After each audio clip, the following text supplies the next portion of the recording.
Hey there, subscribe to my channel, and also press this bell icon so you never miss any new updates, cause whenever we upload new video you will get a notification on your phone. The test is in 4 parts, Part 1, Part 2, Part 3, and Part 4. Now look at Part 1.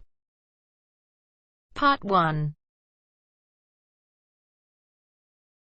You will hear a new student, Stefan, talking to an assistant, Anna, at the student union about his membership. You now have 30 seconds to read questions 1 to 6.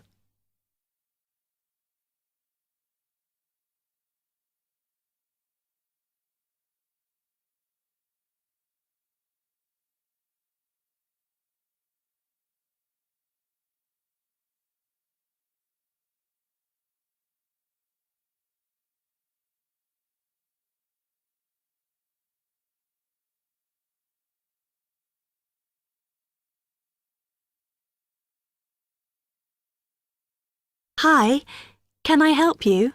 Yeah, I hope so. This is the first time I've been down to the union. I'm a new international student, and I just wondered what to do. Oh, right. Well, normally we ask international students to fill out this form, and we put your details on the wall by reception. Then other students can contact you.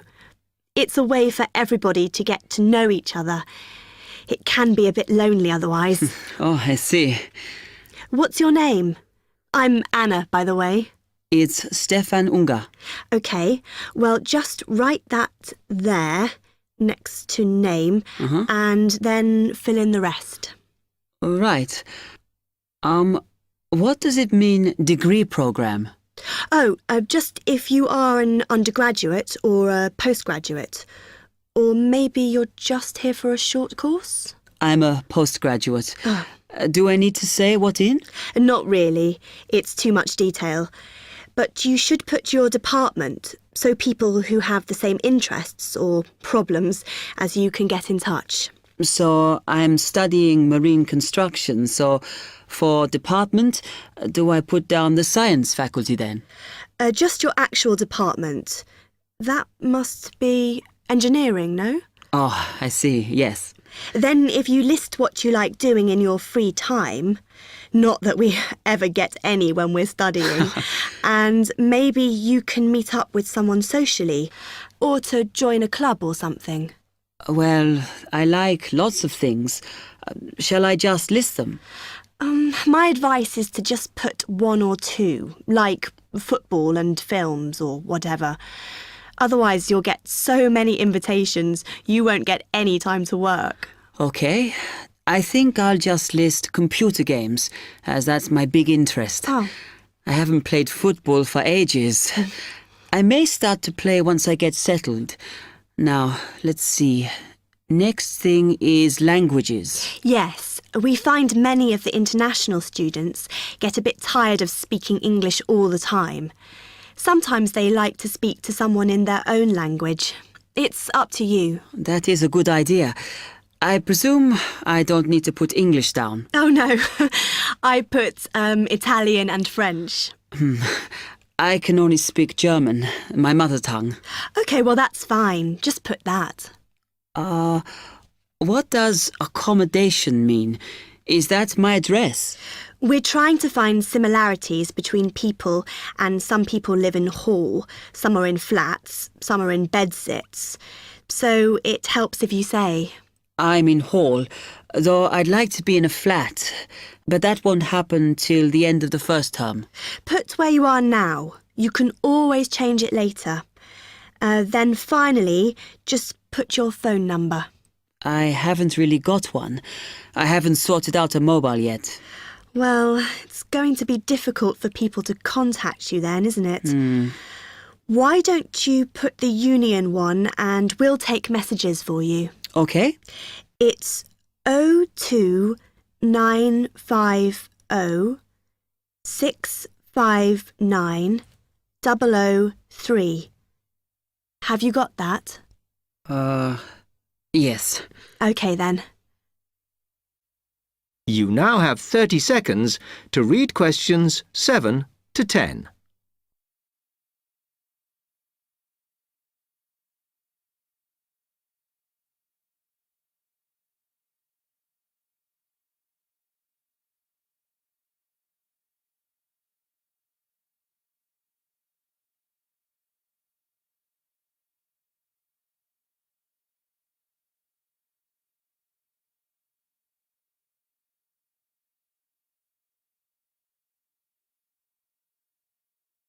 Oh, I had a couple more questions about the services you've got here.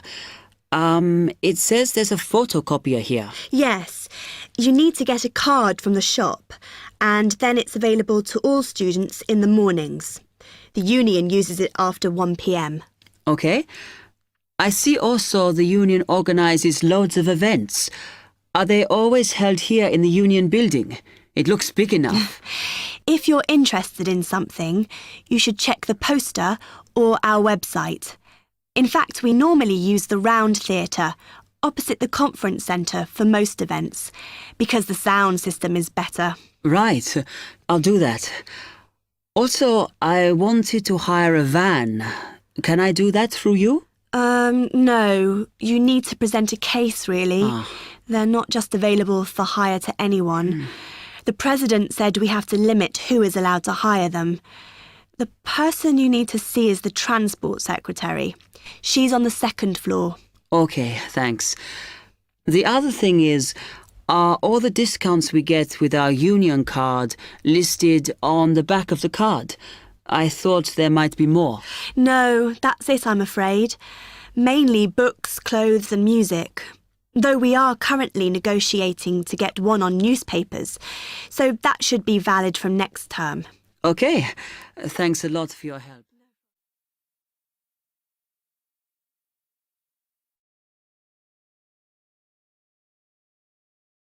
That is the end of part 1. You now have half a minute to check your answers.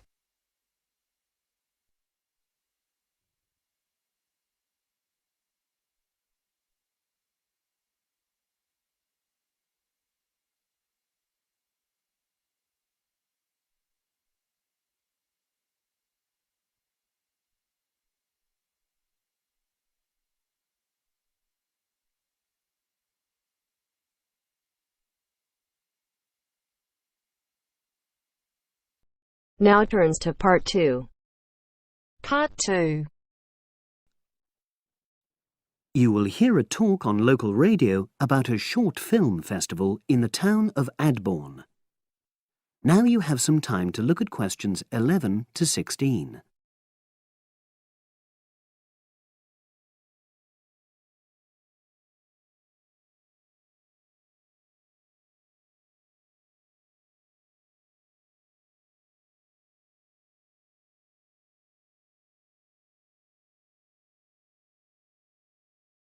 Now listen and answer questions 11 to 16. Today we're pleased to have on the show Fatima Johnson, who is the organiser of the Adborn Film Festival. Welcome, Fatima. Hello. Can you tell us a bit about the background to the festival and what it brings to the town? Well, the festival was started in 1996 by the then Mayor of Adborn, Joanne Smith. She wasn't a filmmaker herself. She'd actually been a very energetic tourism development officer for many years. But Adborn had run a classical music festival, which had been becoming less and less popular in recent years. Joanne was looking around for something to replace it, and to use funds allocated to it to promote something which local people can enjoy. Great. So tell us about the festival nowadays. Well, it's held in the last 2 weeks of August every year, and short films from all over the world are shown in 3 places, in the theatre and our 2 cinemas. Several films are shown in one performance, and the whole thing lasts about 90 minutes. Tickets are very reasonably priced. Under 12s used to get in for 50p, but now we charge just £1, which is still very good value. £1.50 for students and £2.50 for everyone else.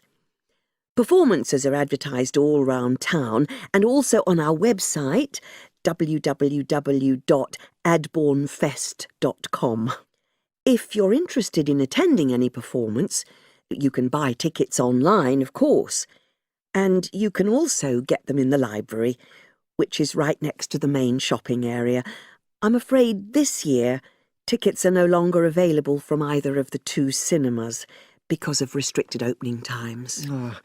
I understand you also run a film competition? Yes, for under 18s. We have a different theme every year. Last year, for example, the theme was Future Planet, and the winner was a 10-minute documentary encouraging youngsters to be more aware of environmental issues, focusing on getting school kids to cycle to school instead of going by car. This year, the theme is Sporting Nation, so there'll also be lots of ideas to choose from. Now, we're always on the lookout for new local talent, so if you live in the Adbourne area and are under 18, you should have a go. We have an excellent prize every year donated by local businesses, shops, hotels, etc. This year, you can win a high-spec movie camera worth over £800. Application forms are on the website, and the deadline for sending in your film to enter the competition is the last day of July. It's May now, so you'll have the whole of June to be working on it. Now you have some time to look at questions 17 to 20.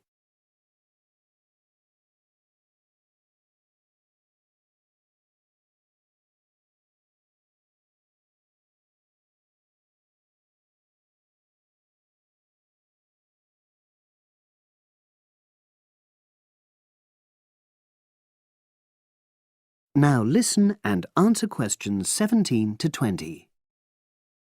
And what are the judges looking for? Well, although we choose very topical issues like the environment, we're not looking for propaganda, trying to get people to do something. Instead, we're looking for a new angle, a fresh way of looking at a theme.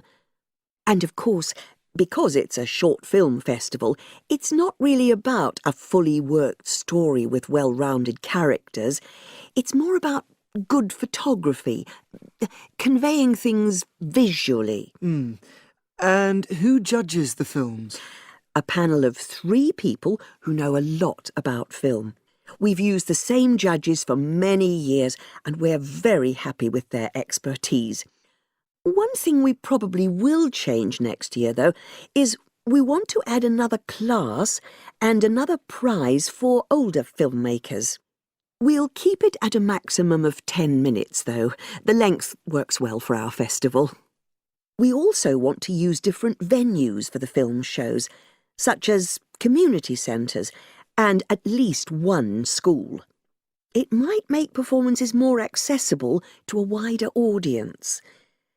We did explore the possibility of having late-night showings, but that's unlikely to happen in the coming year.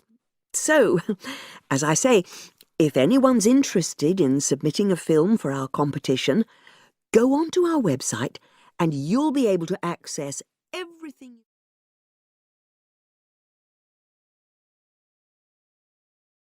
That is the end of part 2. You now have half a minute to check your answers.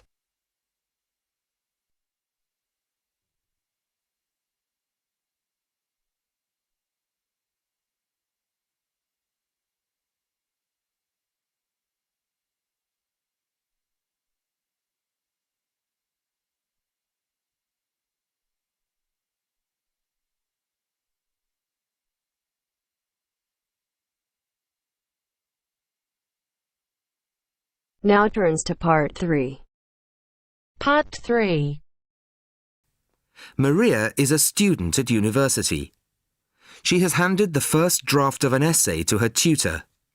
The tutor has read it, and now they are discussing ways the essay can be improved. First, you have some time to look at questions 21 to 25.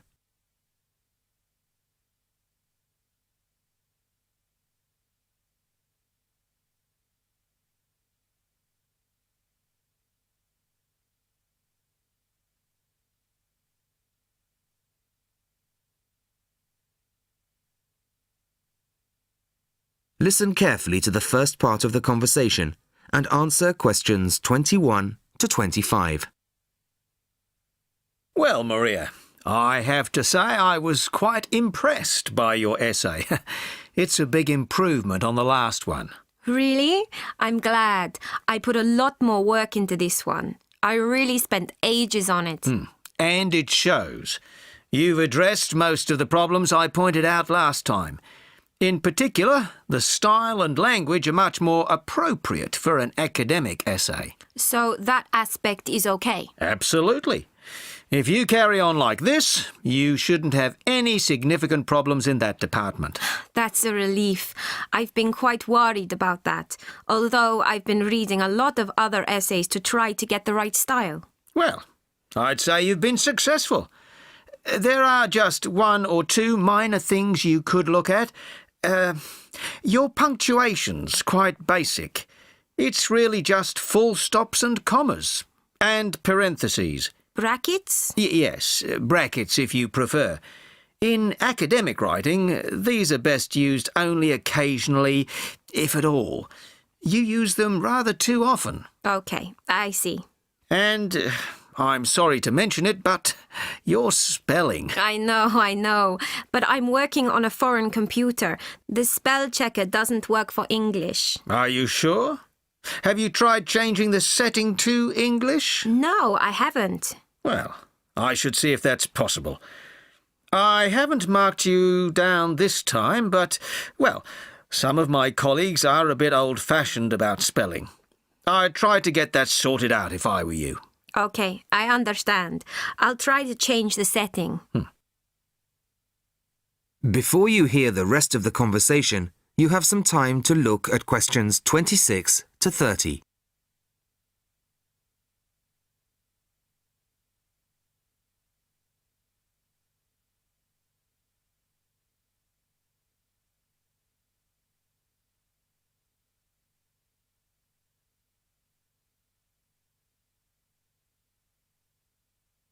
Now listen and answer questions 26 to 30. The only major problem I have with the content of your essay is the introduction. The introduction should, well, introduce the theme of the essay. You've put some of the most important points there. For example, this bit. The statistics about the growth of railways in the 1850s. That really should go in the main body of the essay. And so should this paragraph about changes in patterns of employment. In general, I'd say your introductory section should be no more than half as long as it is at the moment.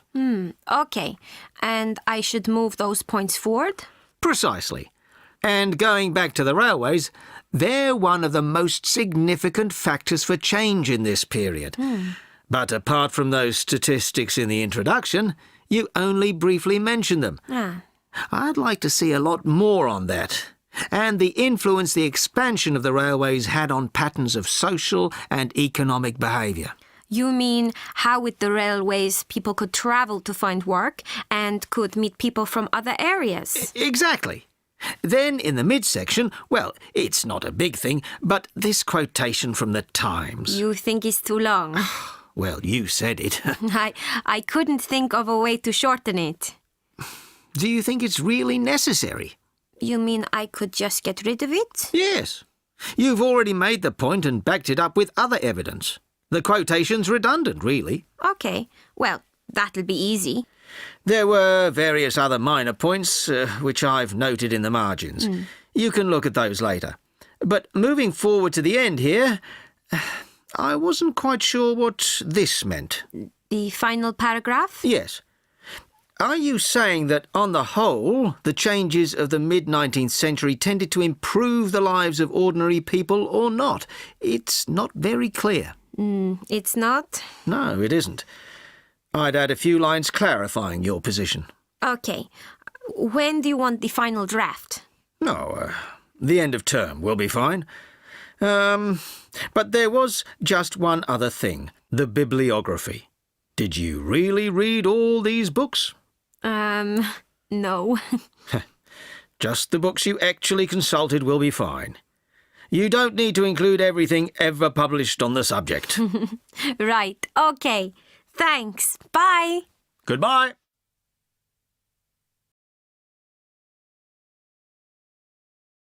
That is the end of part 3. You now have half a minute to check your answers.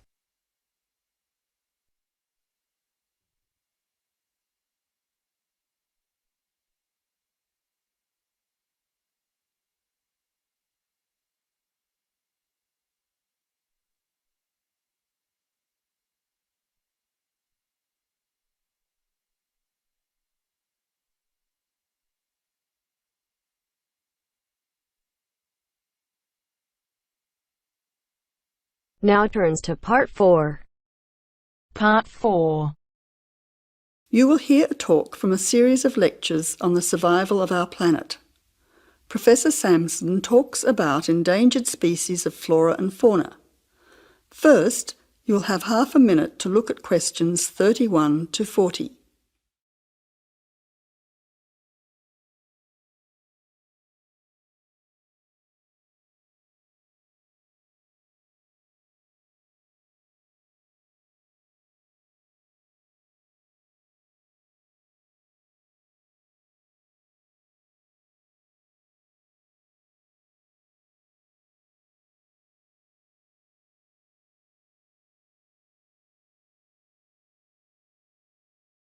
Now listen carefully to the talk and answer questions 31 to 40.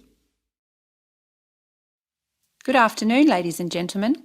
Today's topic in this series of lectures on our planet is about ensuring the survival of our very important plant and animal species.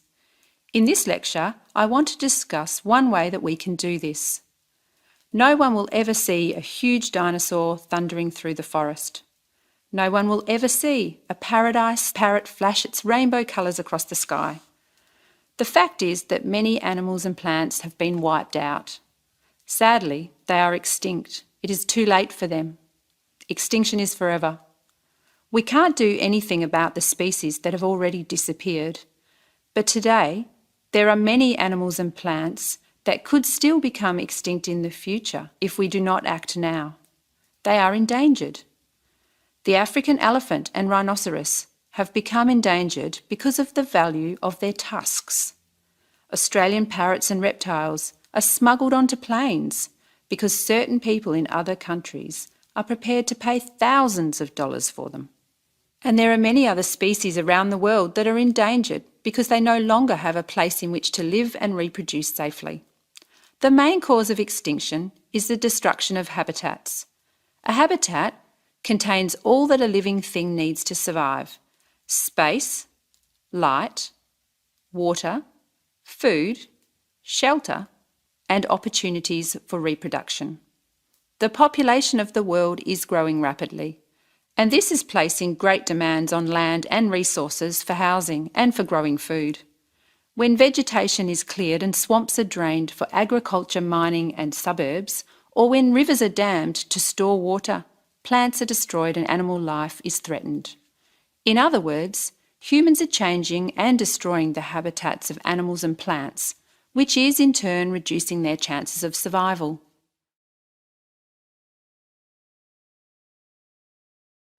So how can we conserve habitats and help save endangered species?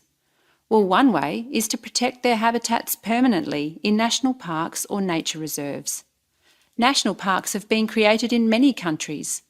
They encourage people to enjoy the beauty and diversity of the animals and plants that live there without harming them.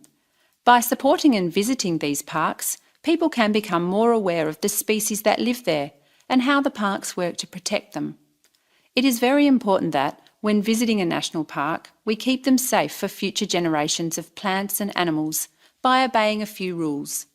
Firstly, follow the fire regulations. Don't throw cigarettes or build fires, except at certain times of the year in especially allocated areas and facilities. Secondly, remember to leave pets at home. Pets, such as cats or dogs, can hunt birds or other small animals. Some pets might even escape and become a serious threat. Thirdly, place all rubbish in a bin or take it home. Plastic bags or leftover food are dangerous to the animals and harm the environment. Don't pick the flowers or damage the plants. Flowers create the next generation of the plant. Also, for the same reason, birds' eggs must be left in their nests. The loss of species in the past is sad. However, there is hope for the future. Despite the demands of our increasing population, we can work to protect the plant and animal species we still have. So I would like to conclude by saying that I believe that, with strong public awareness and support of these national parks and reserves, the future of endangered species can be ensured.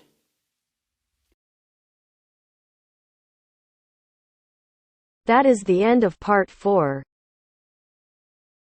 You now have half a minute to check your answers.